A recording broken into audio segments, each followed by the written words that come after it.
The Black Myths podcast is an informative conversational show analyzing popular myths about Black culture of a socio-political nature. Translation, we just debunking the bullshit that be said about Black people. Welcome to the Black Myths podcast. Welcome to the Black Myths podcast. It's your host, Too Black. I'm here with co-host Ryan. What up, man? What up? What up? All right, we have a special show today. This is the second episode with our Black History Month series with the Indianapolis Public Library and the Center for Black Literature and Culture. Want to give a special shout out to Miss Nichelle Hayes. This is a collaboration called Black Myths of Black History. Last week, if you tuned in, we did the Malcolm X movie Is Accurate, that being the myth. The great Dr. Jared Ball joined in with us, and we tried our best to be objective and not bash the movie, but there were just a lot of flaws in that film as far as the accuracy of representing Malcolm X. Not going to go into details on that here. You can go back and check it out. It's on our podcast page, as well as on this current YouTube or Facebook page of the Indianapolis Library.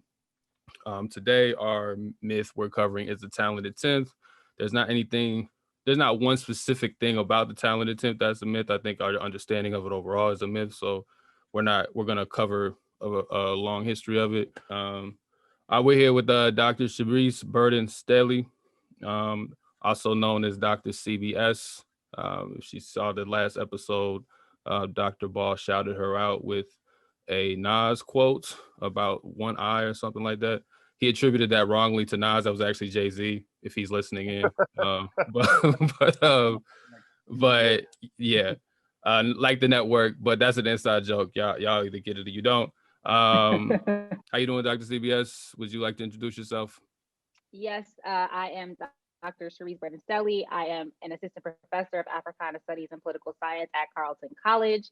I am currently the 2020-2021 visiting scholar with the Race and Capitalism Project at the University of Chicago. I am the co-author with Professor Gerald Horn of W.E.B. Du Bois, A Life in American History. Currently working on my single authored manuscript called Black Scare, Red Scare. I also have a few co-edited volumes coming out soon, one called Organized Fight Win, which is a collection of Black communist women's writings, and that's co-edited with Jody Dean. I have an edited collection coming out called Reproducing Domination, co-edited with Aaron Kamugisha. That is a collection of Percy Hinton's writing. And then I have a edited volume coming out with Dr. Randall Westbrook called W.E.B. Du Bois Beyond 150. So that is a little bit about me. Sounds like you got a lot coming out. Yeah, thanks for tuning in with us. Thanks for being here, Dr. CBS. We're here to talk about the talented 10th. That is today's myth. Once again. So what? I guess like I'll let me and Ryan can speak on this, like just our perceptions of it. I do want to give people an idea of like what kind of people understands the talented 10th. And even Dr. CBS, if you had a preconceived notion of it before you started to study this. I think growing up, it was just something to use kind of offhand to refer to bougie Black people. And that was the extent of it. You know, like me and Ryan ironically met in an AP class, an honors course or whatever, that they put me in the wrong one. I wasn't even supposed to be in there. But we were be seen in that class as the bougie Black people because we were in honors course, right? Or, we were the talented 10th kids of the school. Ryan much more so than I was, but that's another conversation. But like, so always, like, I just think that's generally how we refer to it. It's just like this bougie Black people, these uppity Negroes, whatever you want to call it. So there's more to it than that. It may have turned into uppity Negroes, but Du Bois, I think, attended more. Dr. CBS, did you have any preconceived notions of it? Yeah, so it's interesting. I will never forget when one of my students I was working with at one point called himself, he referred to the Black people at Carleton as the talented 10th, and what he was referring to a level of privilege. And so I had to explain to him, well, actually, and I'm sure we'll get into this later, like actually talented 10th is about responsibility to the race. It's not about, the best and the brightest having access to privilege just because they're smart. And so I think that that's another misconception. Right. Another misconception we'll talk about in a second is that I thought Du Bois came up with the concept. And so he didn't. Yeah, I think we all did. But yeah, to just kind of move on that. So who did come up with the concept? Like, where does it come from? Yeah, so I thought it was Du Bois, and I thought specifically it emanated from his book Souls of Black Folk, in the chapter about, the chapter on Booker T. Washington. But then I was reading Evelyn Higginbotham's book, Righteous Discontent, the Women's Movement in the Black Baptist Church, 1880 to 1920.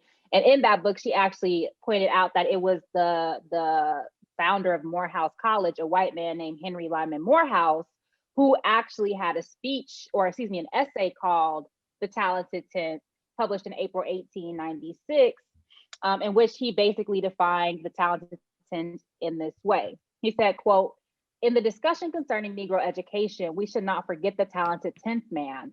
An ordinary education may answer for the 9 men of mediocrity. But if this is all we offer the talented 10th man, we make a prodigious mistake.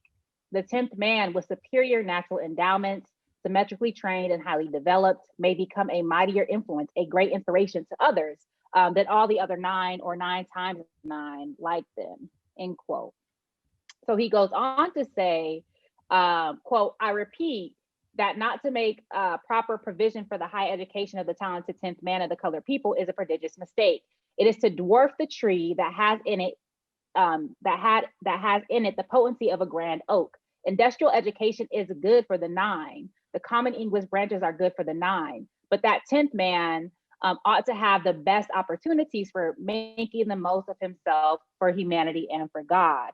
And so he actually is writing in response to Booker T. Washington, because only a couple of months before had Booker T. Washington given his Atlanta Compromise speech, where he's promoting industrial education for Negroes. And so this is Morehouse coming back saying, like, that's cool for the majority of Black people, but then there is a particular segment of the Black population that needs this higher training or higher education. So, and this is a white man, correct? It is a white man. Yes. Okay. Yeah. So how does Du Bois? Well, I don't know. First of all, that it's interesting how we are designating like 9/10 of people. Is he saying they're not capable of anything other than industrial education, and then there's just a 10th of people who are smart enough to do more? Or because it sounds kind of deterministic. He's saying that most people are regular. Gotcha. But then there is a cadre of people who are not, and so I think it's a meritocracy argument. It's a liberal argument. And I think that's it's interesting, because I think that we can talk about the elitism all we want, but I think the majority of us feel that way, that there is that in any industry, in any sector of society, there are people who excel. Look at athletes. Do you want to watch people who are raggedy at football, playing football? But do we want to watch people who are just okay at football, playing football? Do we want to watch people who are just okay at cricket?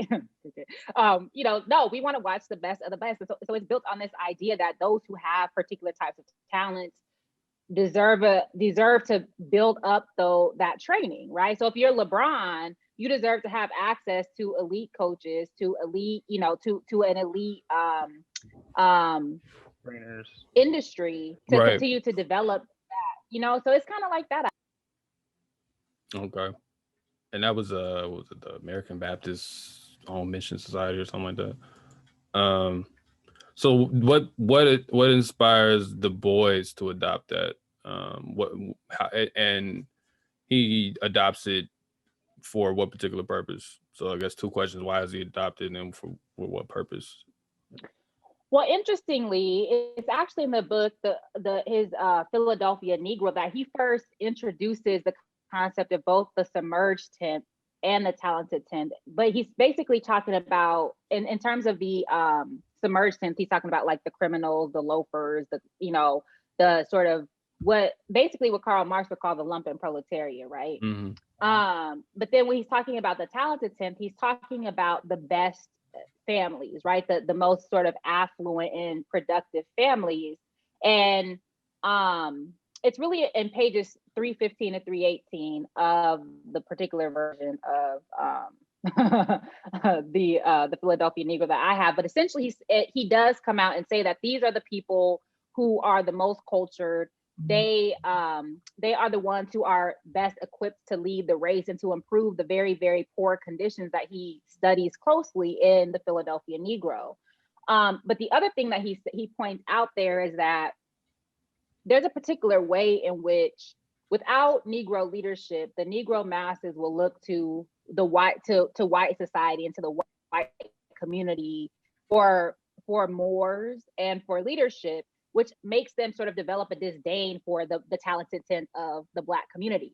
And then he also says that if it is that these prominent families or the talented 10th don't understand their sort of responsibility as the sort of leaders of the race, they will try to continue to distance themselves from the Black masses.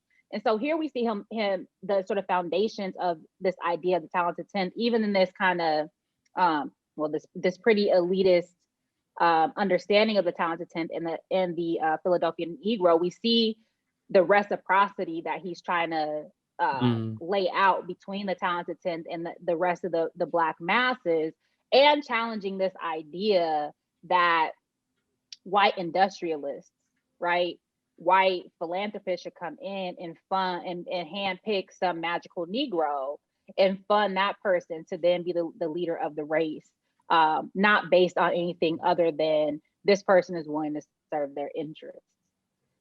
So it sounds like he's trying to save these people in some way, shape, or form. I'm saying, when you talked about he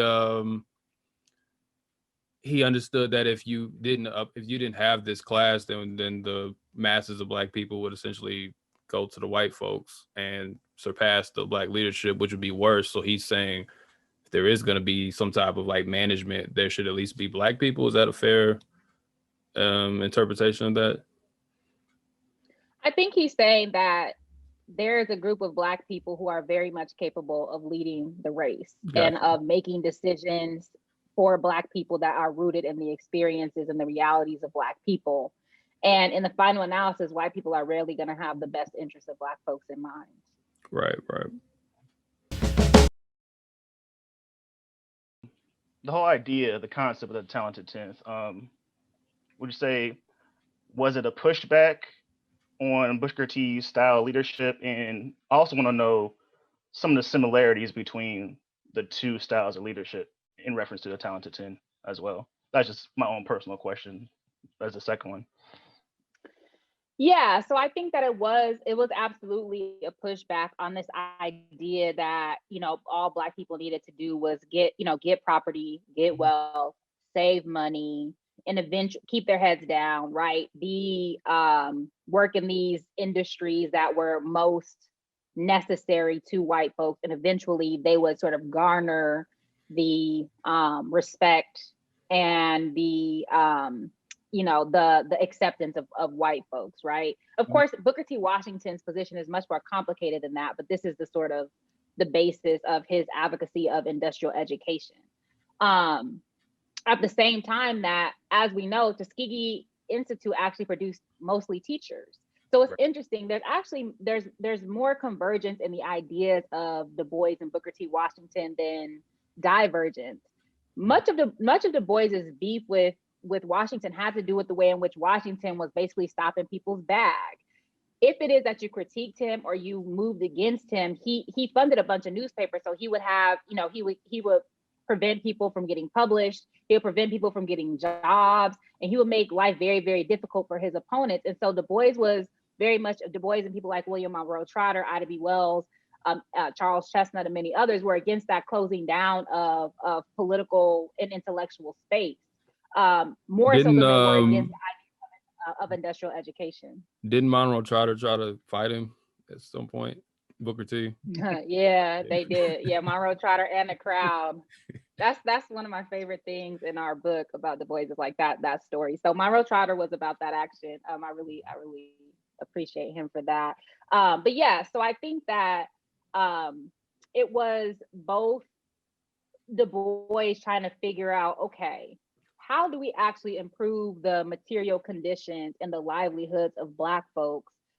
But also, like, how do we do this shit with dignity? Like, you know, how do we do it without conceding things like enfranchisement or political involvement or political participation or things that would force Black people to prostrate to, you know, the Jim Crow status quo.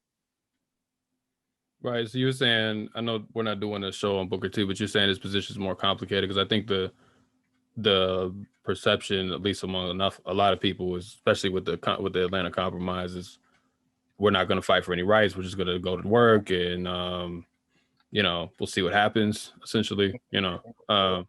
So you're saying it's more complicated than that. Can you elaborate on it just a tad bit? Again, I'm not trying to veer off too far. I just think people should hear that. Yeah, well, I mean, in terms of their education, the educational philosophies of people like Du Bois and people like Washington. So, for example, Du Bois was going to go work at Tuskegee Institute. Washington invited him to work there in theory, but was kind of lukewarm about the situation. But this, you know, we set up history, our Black history in an antagonistic way, where it's like Alexander Crummell versus Frederick Douglass, Du Bois versus Frederick Douglass, and later Booker T. Washington, Malcolm versus, you know, Martin Luther King. Like, and this is how we understand our history. And what I'm saying is that it's much less dichotomous than that. Mm-hmm. And I think that, you know, Booker T, you know, it's been noted often when people write about this stuff, like Booker T. Washington he was enslaved and he spent the majority of his life, if not all his life, in the South. W.E.B. Du Bois is born free, right? He has a very sort of interracial upbringing. He's highly educated. He's in the North. He's from Great Barrington, Massachusetts. And they had different perspectives on white folks and also on what was possible and what was necessary. And so, you know, I think that they both have aspects of their philosophy that are useful. And I think that they both have aspects of their philosophy that are extremely problematic. But the other thing about Booker T. Washington, he's very xenophobic. He's anti-union. He doesn't believe women should have the franchise. And so Du Bois was none of those things. And I think that that's very important to know as well. Okay. Yeah. I think that's interesting that you brought up how they're antagonistic, because people love a good showdown for some reason. They love to pit our figures against each other. Were you about to say, Black? Were you about to say something? Nah, I'm not even gonna repeat what I was about to say. Yeah. Now on the point of racial uplift, there seems to be some convergence there with that, and this idea of racial uplift. I think it's still very much entrenched in our culture, for better or worse. Can you speak to kind of like the relationship of racial uplift to the talent and tenth? Yeah, and so this will get to our conversation about the Harlem Renaissance a little later. But so, for example, you know, Du Bois thought that all Black art should be propaganda, and so this is his sort of orientation to the Harlem Renaissance.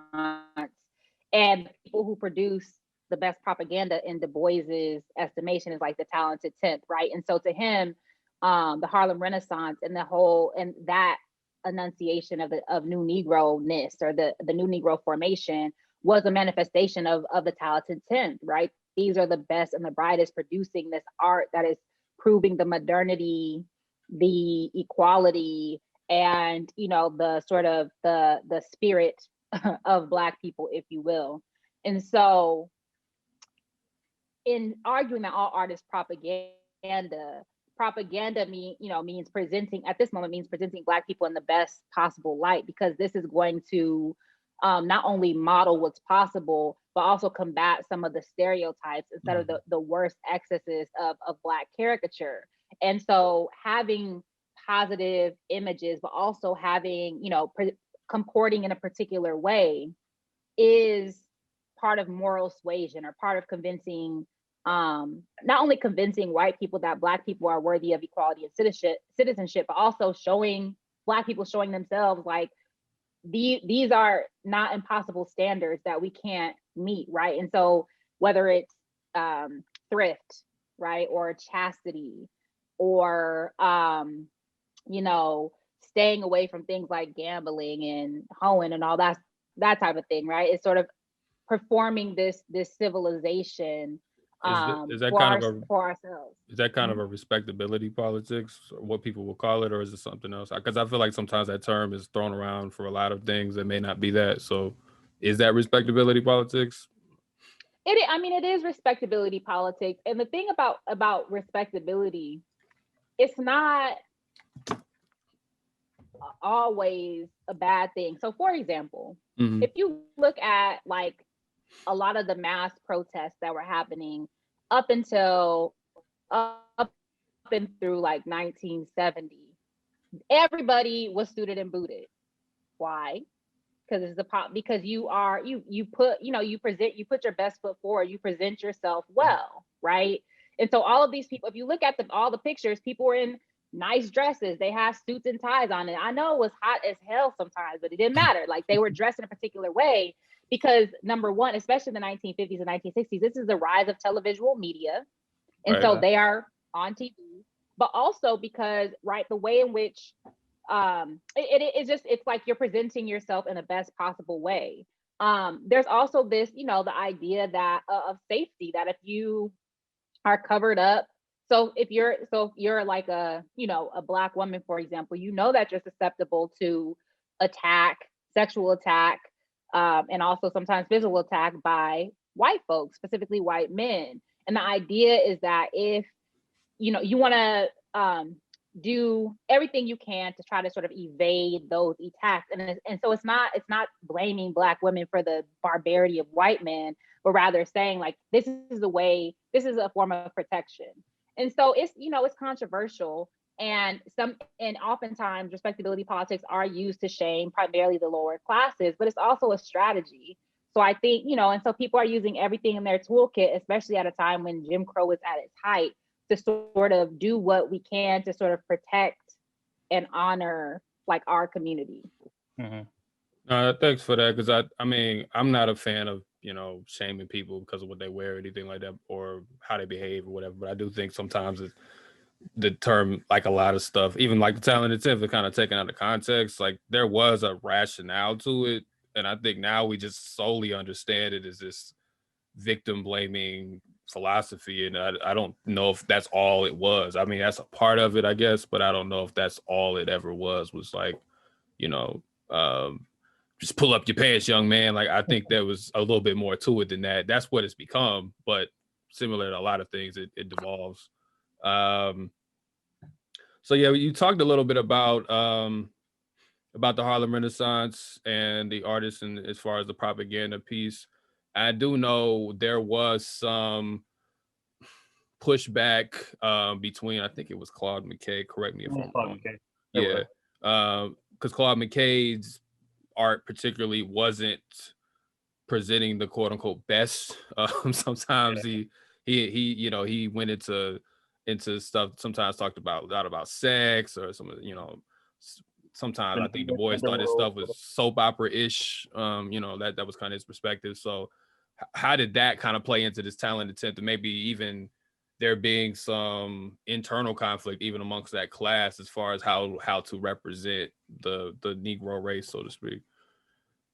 Yeah, so again, like about, basically what I said earlier is that Du Bois believed that art, insofar as art is propaganda, there's already a whole narrative about Black people being lewd and lascivious and licentious, overly sexual, rapists as well. The Black women being loose and the Black men being rapists. And so he was very against anything that could lend to that understanding, right? Instead, he thought that art should portray the best and the brightest and the best and the sort of the pinnacle and the possibility of the Black race. And so I think that in terms of the Harlem Renaissance more broadly, I think that everybody, all who participated, were interested in sort of affirming and confirming the humanity of Black people, and offering an alternative narrative of modernity by harnessing race and culture for the purpose of achieving full equality. Right. And so I'll just say here, like the Harlem Renaissance is just one articulation of like the new Negro movement in general. So as early as 1819 or 1890, there, Nannie Helen Burroughs and Booker T. Washington have a book called The New Negro for a New Century, where they're sort of presenting like all of the achievements of Black folks. But then you have somebody like Hubert Harrison, who's actually one of the earliest users of the New Negro. He even had a paper called The New Negro, where he's talking about the militancy and the sort of challenge that this new sort of generation of Black folks are posing to white supremacy and to the mischaracterization and distortion of Black folks. And then you got people like A. Philip Randolph and Chandler Owen and others taking up that more militant Negro. So all of that to say, the Harlem Renaissance as one of the artistic arms of this new Negro movement is basically showing that Black folks are at the forefront of like artistic production at this moment. And there was a sort of a militant critique of this idea of inherent Black inferiority that legitimated like Black dispossession. And so basically what they're arguing is that it's the presentation or the image of Blackness that is the problem, not Blackness itself, right? That Blackness has a lot to offer, brotherhood of races, so to speak. And so Du Bois very much believed this, right? And so with the Crisis magazine, he published a lot of these Harlem Renaissance artists. So people like Jesse Fawcett, Langston Hughes, Zora Neale Hurston. He was really at the forefront of really promoting this idea that through art, through cultural production, Black people could not prove their humanity, but affirm it and sort of just, convey the full range of Blackness beyond like these Sambo caricatures, for example, beyond like, the blackface and all this type of thing, and show that, Black people really are, again, at the forefront of like artistic production. The other thing that I did want to mention though is there's this book called, this one right here, Escape from New York.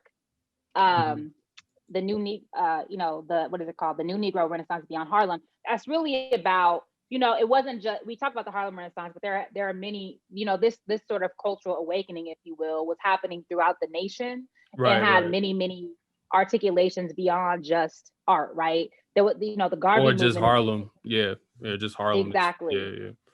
Yeah. So that's a good book to read. But anyway, to make a short story long as one does, I think that the Harlem Renaissance and the Talented Tenth are very much linked because of this idea that the Talented Tenth was conveyed in this sort of this movement of very talented, very sort of influential artists, and not just, I mentioned mostly writers, but it's writers, it's painters, it's sculptors, it's all sorts of people who are challenging this idea that Black people are without reason, rationality, or civilization.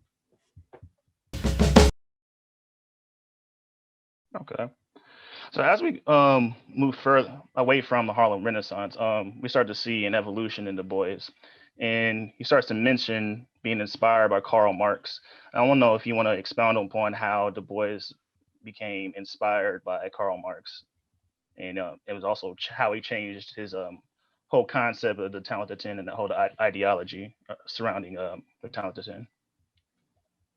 Yeah, so Du Bois was in the 1923 or 1926, I can't remember. He visited the Soviet Union and he was very much inspired by what was happening there. But at that time, he still did not believe that, he said social variety is not for the Negro. So he wasn't yet convinced that this was an approach that was appropriate for Black folks. But he was, he said, if this is Bolshevism, I'm Bolshevik, basically, saying that the ways in which they were moving toward like equality, economic and social and political equality, that was a project that he was very much involved in. And in the 1930s, the late 1920s and 1930s, as he's writing Black Reconstruction, he becomes very, very enmeshed in the study of Marxism. And so one person who he turns to a lot is named Abram Harris. And he's writing to Abram Harris to send him like what are the books that all Marxists should know? He begins to, when he goes to Atlanta University in 1934, he teaches a book called, he teaches a class called Karl Marx and the Negro, and the Negro, what is it? Something about like the economics of the Negro question, in which he's sort of looking at, he's using Karl Marx and thinking about class, the ways in which class formation and political economy are influencing the conditions of the Negro. And then we also see influences of Karl Marx in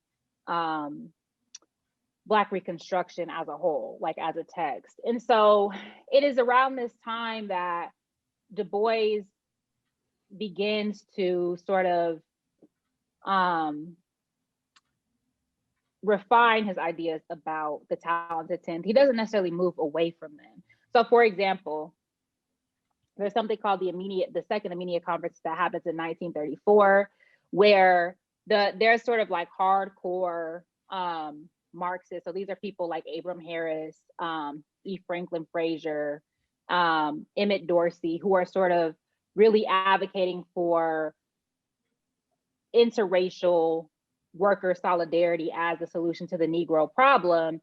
And Du Bois is still sort of now he's shifted to a Black cooperative economy, but still one that's headed by the most sort of educated, the most capable of Black folks. So he's still very much on this talented 10th question.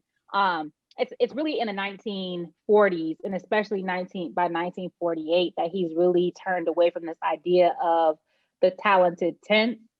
And he starts to really, so even before this, he starts to see the selfishness of of this class that he thought was going to lead the race, right? That they were very decadent, that they were, it was much more, that their elite status was used much more for consumption and for the aping or emulation of white culture as opposed to using their intellectual resources to uplift the race. And so, of course, E. Franklin Frazier is the one who sort of captures this essence in Black bourgeoisie in very sort of stark terms. And so by 1948, Du Bois, he has precipitously moved to like the left. You said earlier he's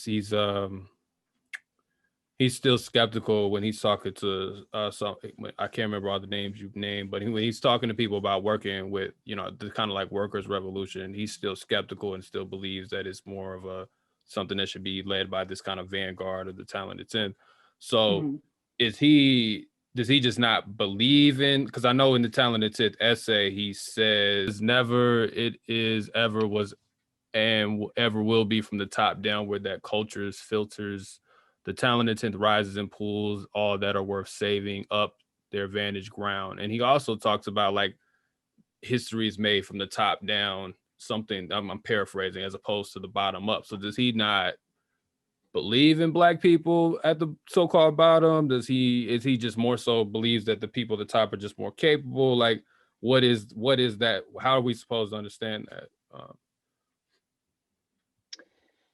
Well, so I think that, I'm going to read this.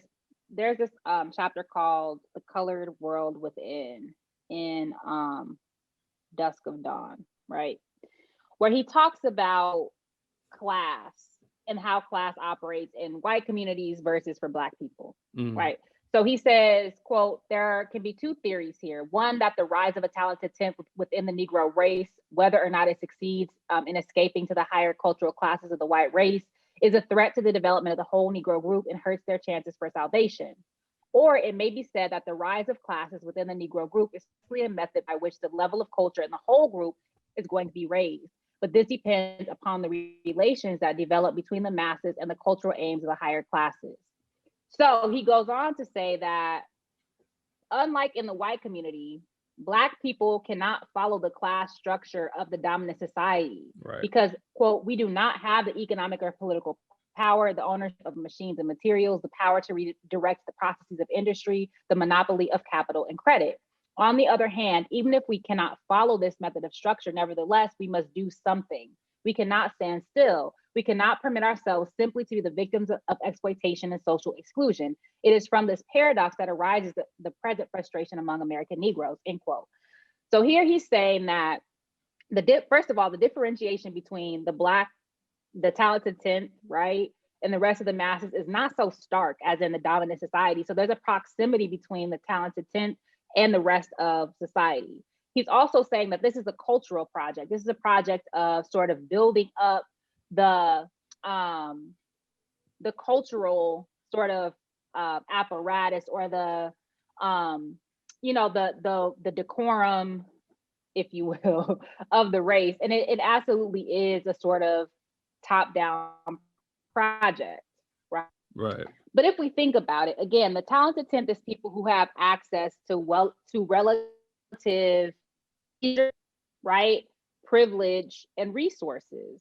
And so the responsibility for them to cultivate this particular culture, way of being, and plan forward for Black people. Because if you're mired, for example, if you're mired in the day-to-day, you really don't have time to work on these issues. You're simply trying to survive. And not only that, you're subjected to the worst excesses of both labor and of racism. And so again, it's about the ways in which people are just positioned, or Black people are positioned in the society. A bit earlier, right, in 1936, he writes something called the Basic Negro Creed, where he said, part of it, he's speaking on behalf of sort of Black people more broadly, but he says, "We believe that the talented 10th among American Negroes, fitted by education and character to think and do, to find primary employment in determining by study and measurement the present field and demand for racial action, and the men be guided along this path." So this is not a relationship of domination. It's a relationship of, it is sort of like, it is meritocracy, right? Mm-hmm. But it's like, these are the people who have the responsibility to go and figure out, like, what the are we gonna do? We're gonna go and figure out what is to be done, like, and how are we gonna go about doing it? And so I think that this is what the talented 10th means for him.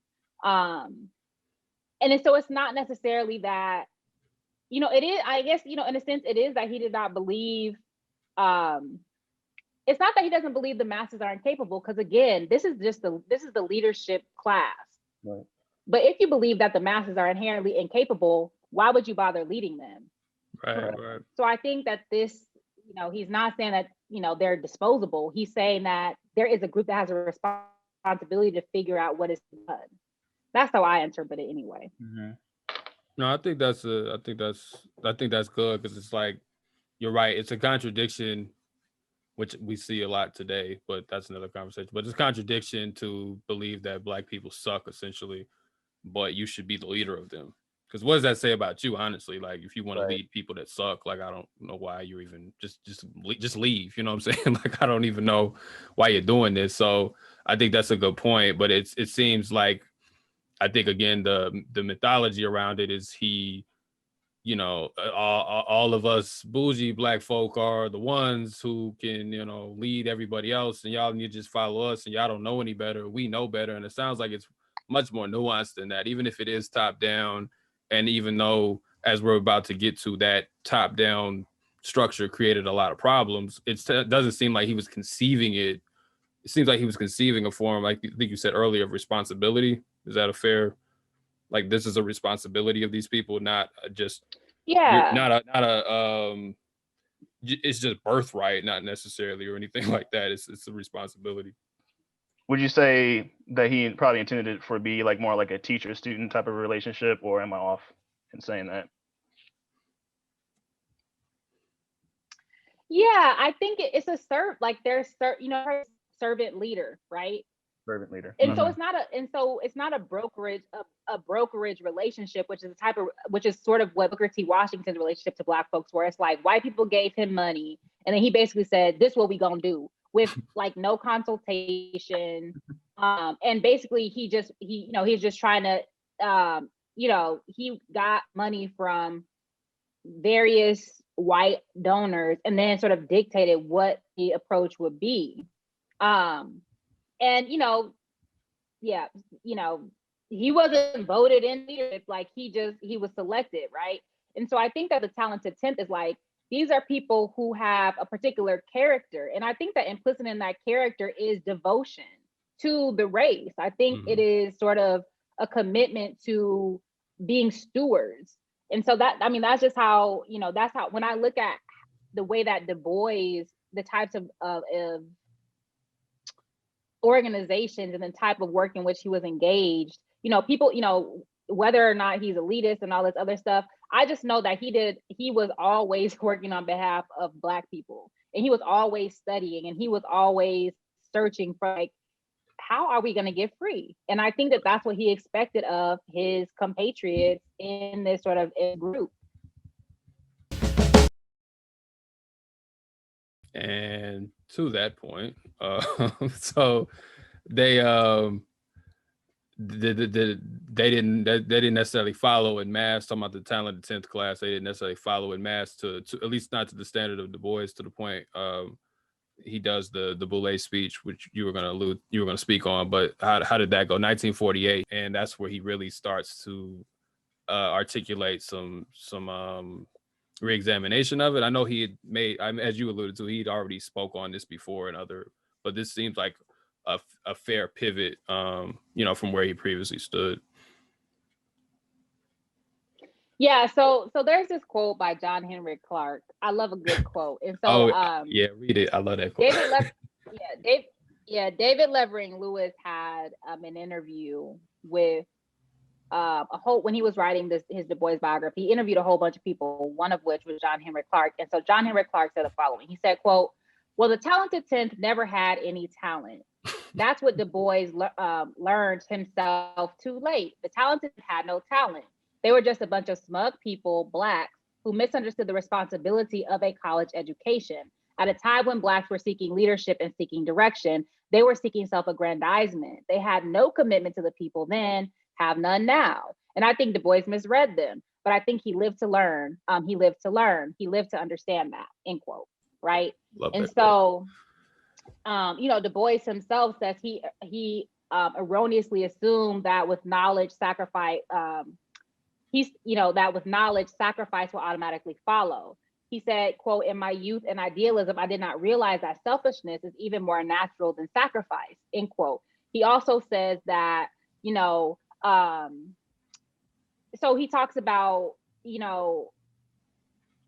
the shift to this guiding 100, and the guiding 100 is a shift from like individual leadership to group leadership through a sort of special organization, or like it's really a kind of a cadre or a vanguard, like it's kind of like a party type formation that he's advocating.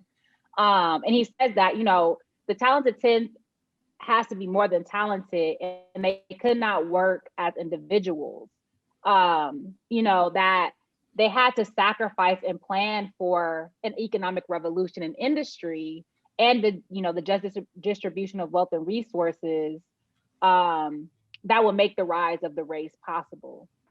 So, in lieu of the talented 10th, he proposes guiding 100.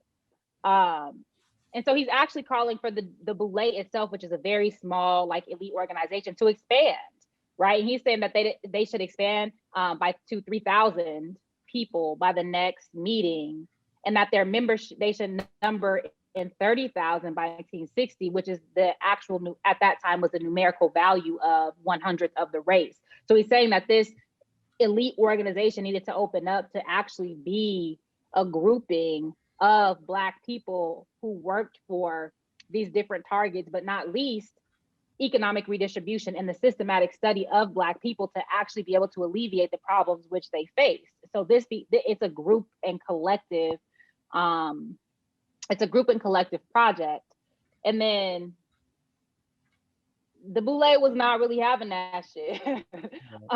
Du Bois writes still not that, he said, not Du Bois, but Levering Lewis wrote in his biography, quote, "Looking back, the talented 10th memorial address at Wilberforce seems to have marked the beginning of the end of Du Bois' purchase on the political loyalty of the class whose character was synonymous with his name. After the address, Boulay members left him sitting alone on the campus bench." Damn. So they was like, nah, sorry, Damn. like, no. So, Yeah. That and in that speech kind of to Ryan's point earlier that he talked a lot about Karl Marx in that speech. I'm sure they weren't feeling that part either, but he talked about understanding socialism and things. I just don't. When I was reading that again, I was like, I don't see that going over well, especially considering the time period. This is also 1948. This is also the same year he was kicked out of the NAACP for the second time, right? Is that correct? Yes, exactly. And so the other thing Levering Lewis writes is like that speech was probably fitted for a convention on behalf of Henry Wallace. Henry Wallace was running for president in 1948 as a third party candidate. As you know, he's a leftist or progressive candidate. He's running for the Progressive Party. And so basically Du Bois was ousted from the NAACP for supporting the Wallace campaign. Theoretically, the NAACP wasn't supposed to be, it was supposed to be like nonpartisan. Even though these other folks are beating the drum for Harry Truman, right? Harry Truman? Yeah, Harry Truman. And so Du Bois is very critical of the NAACP for supporting a warmonger, an imperialist, all of, an anti-communist, all of the things that, he himself was against. And so it was like really hypocritical that NAACP was beating the drum for Truman, but he's kicked out for, disobeying their non-advocacy policy. But really it was because he was advocating for Wallace. And the other reason he got kicked out in the NAACP was for circulating the petition and appeal to the world for the United Nations. And Eleanor Roosevelt was not happy about that. Yeah. She threatened to resign if the U.S. delegation actually took that petition seriously, because an appeal to the world is kind of a precursor to We Charge Genocide. So he had moved farther and farther to the left by that point, and the NAACP wasn't having that, so they let him go. But I think the Boulay speech reflects where his thinking is, ways in which the Boulay on the one hand and the NAACP on the other are like, no. Yeah. Sorry, we're not having that. So yeah, it seems like a flat out rejection of what he was offering.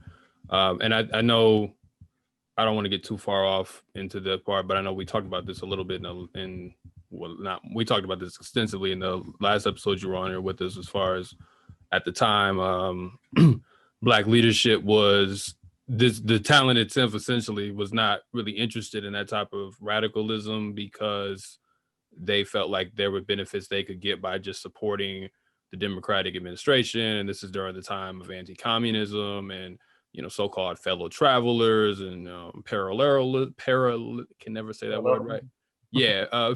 So, this is a time where they're trying to fight. They're trying to disassociate themselves from anything radical, even if a lot of them, but some of them at least, were associated with these ideas, formally, even a few years back from that time.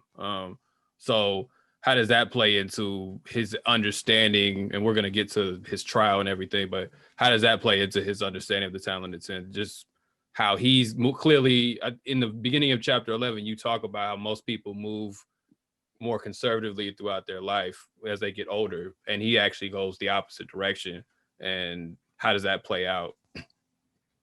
Yeah, so I guess if I understand your question, as the boys became more radical, the liberals became more liberal, and more aligned with the state, especially as the Cold War and anti-communism were taking hold, especially as people were losing their jobs, were having their organization shut down, were having to take loyalty oaths, were being surveilled and harassed and followed, not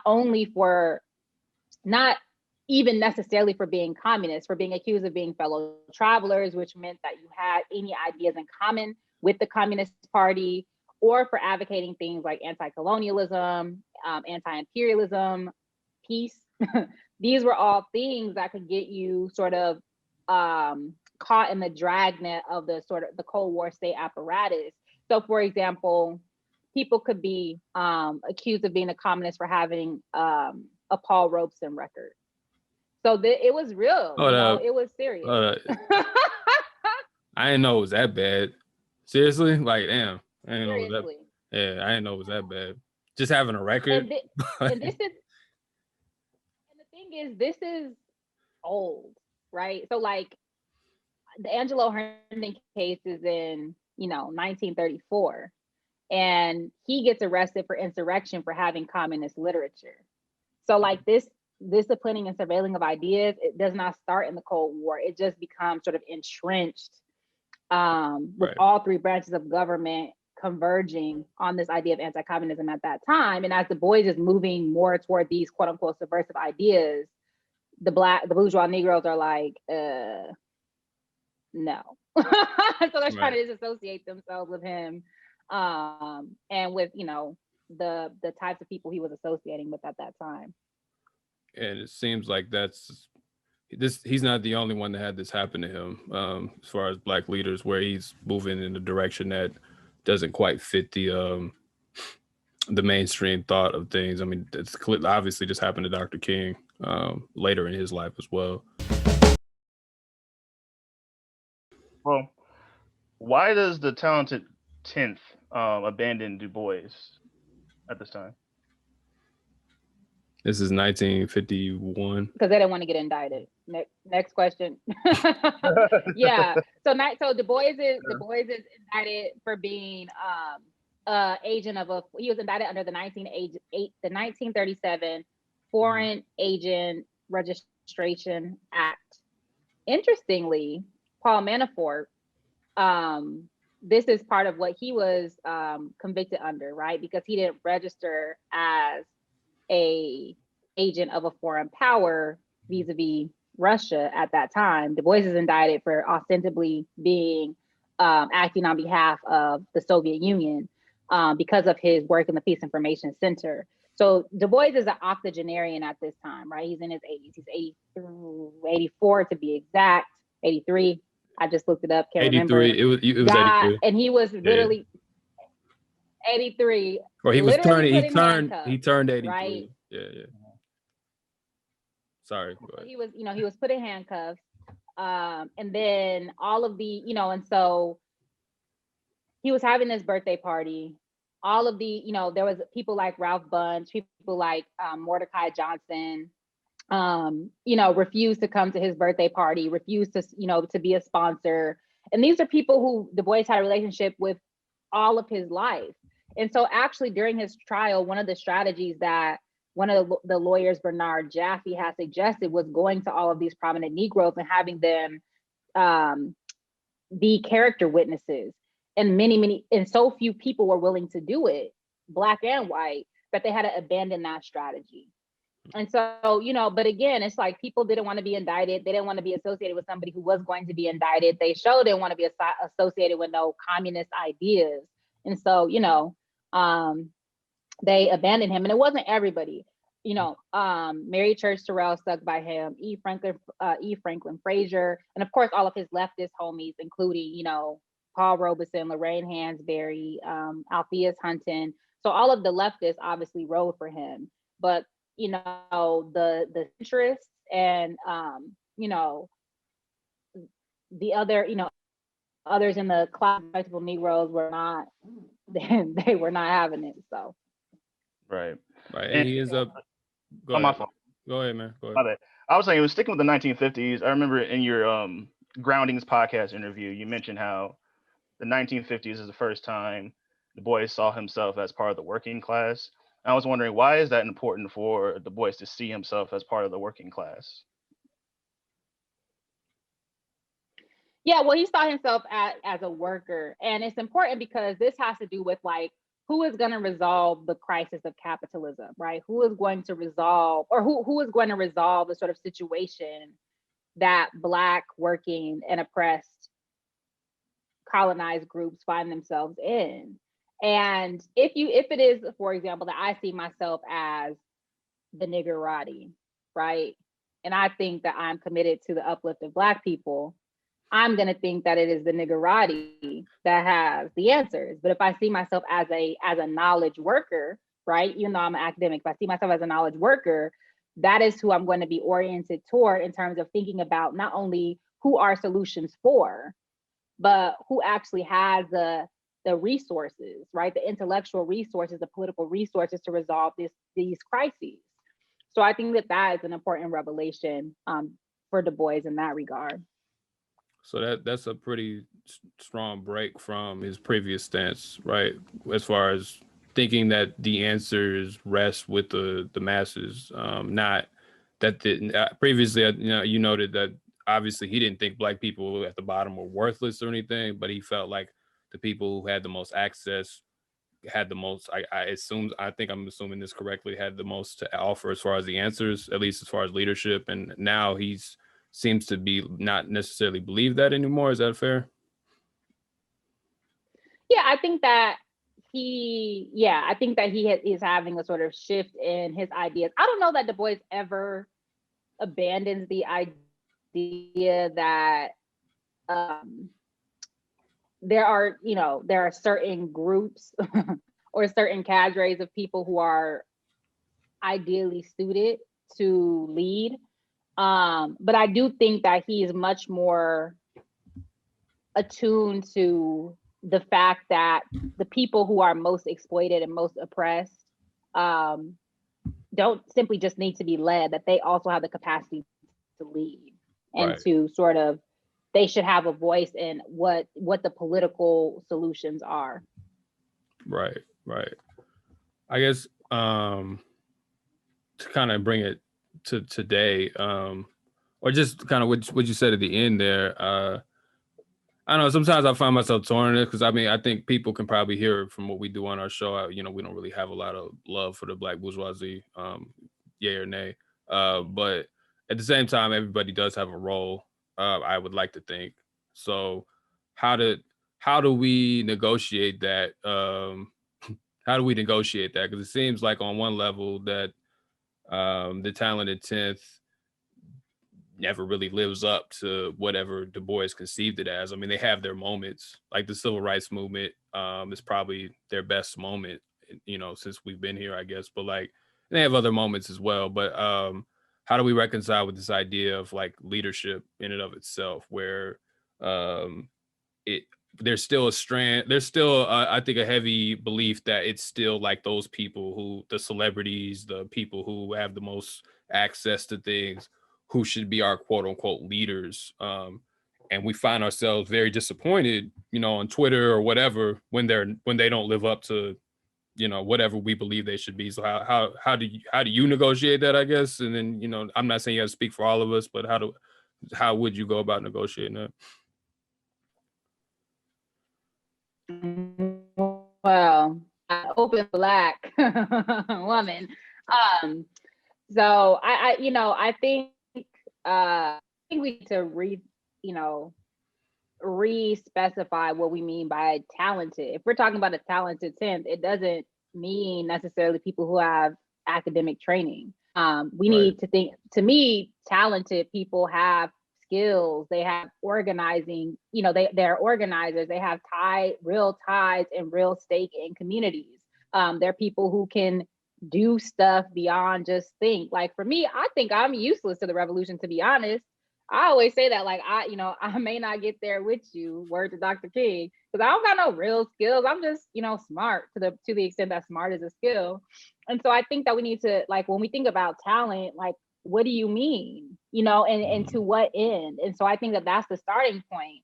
Because somebody that can sing and dance real good, and like, what that mean for a new society? I guess we need entertainment, but but in terms of like how we get there, I don't know how useful that is, right? And so to me, the people who are most talented are the people who have the correct analysis. That's what's most important, I would say.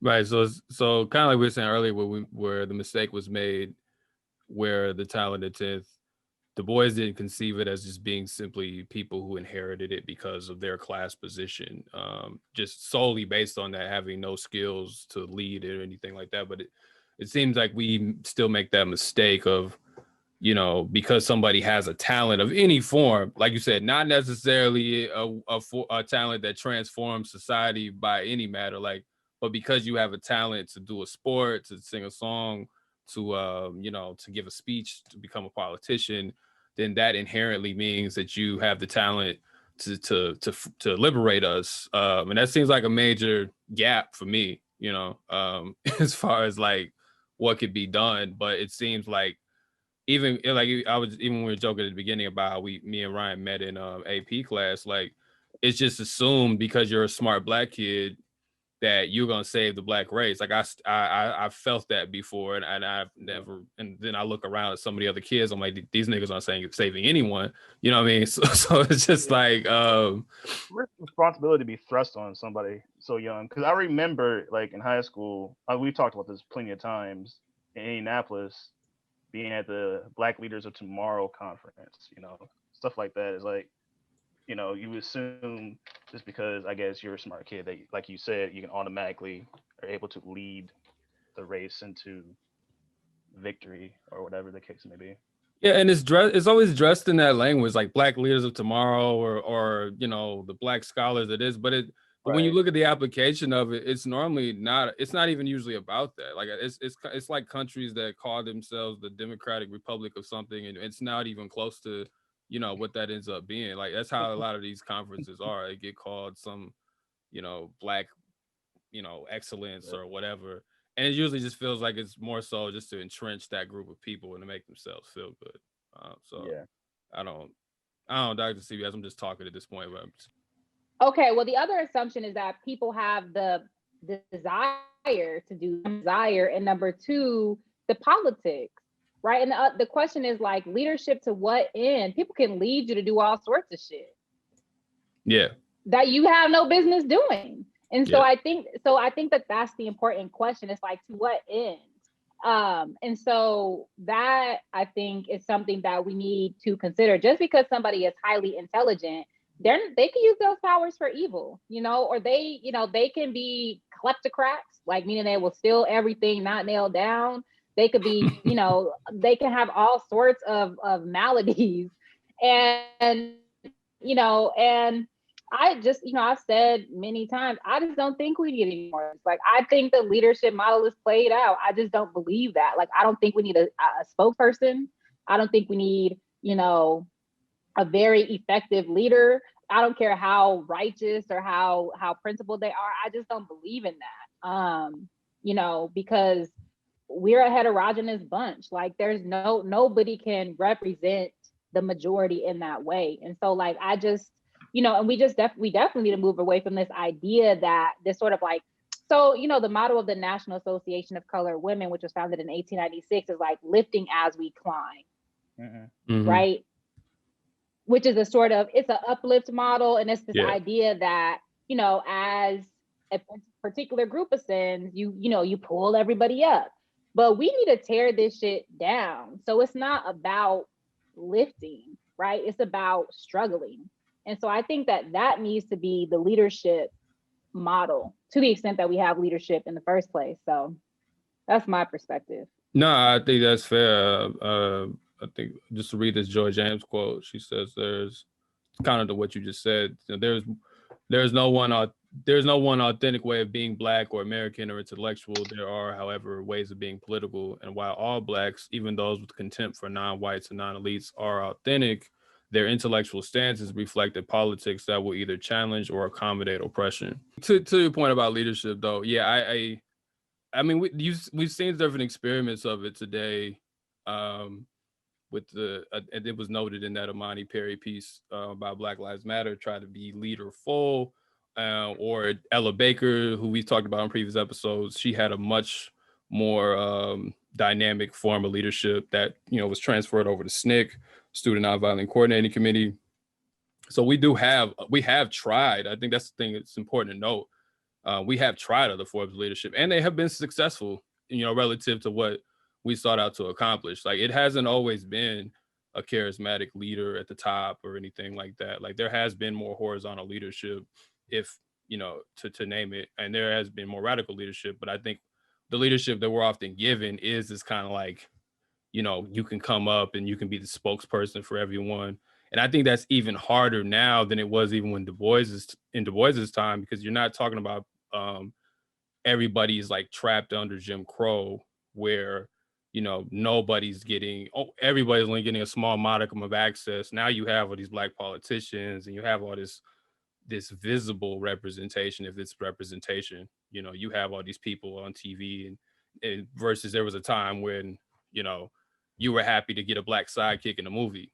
You know, now you get black folk, you got Black Panther and you got Oprah and LeBron and, you know, and this is not to get into their politics either. I'm just saying we have a large swath of influence or of representation that we just didn't once have. So asking those people to represent us is not even, I think sometimes we read it, we're almost applying a methodology that might have worked a little better in a different era, but it definitely doesn't work today. Because it's just a different, you know, under neoliberalism, it's just a different time. Anything else you want to add, Dr. CBS, on this subject matter? No, just that I think we constantly need to reevaluate and check what we mean by talented when we talk about groups of leadership, or we talk about like who ought to be in power, right? We need to really examine our ethics and our values to make sure that the people we seek to empower are people who actually are connected to the majority and who are not reproducing violence and oppression and exploitation in ways that have us constantly negotiating the terms of our immiseration. Yeah. That's it. I know you don't care about views and likes, but can you also shout out your work as well, just for the people, where they can find? Yeah, thanks for doing that. Yeah. Mm-hmm. Yeah. So my website is dr-cbs.com. And then I am Black Left AF on Instagram and Twitter. That's where you can find me. All right. Excellent. Yeah, check her out. She's she's blowing it up on Twitter. She ain't gonna brag, but you know, she's blowing it up on Twitter. You know, check out her. Caution, I use big words. I use big words. So if you mad about that, grab your dictionary. Don't at me. Shit. Like that Boondocks meme you just posted. Yeah, your language is congratulate me for, huh? Yeah, the one about reading. Yeah. Your language is inaccessible, so you know you should make yourself more open to the public. But capitalism is bad. How about that? That's all you need to know. Capitalism bad. It's too many syllables. Capitalism is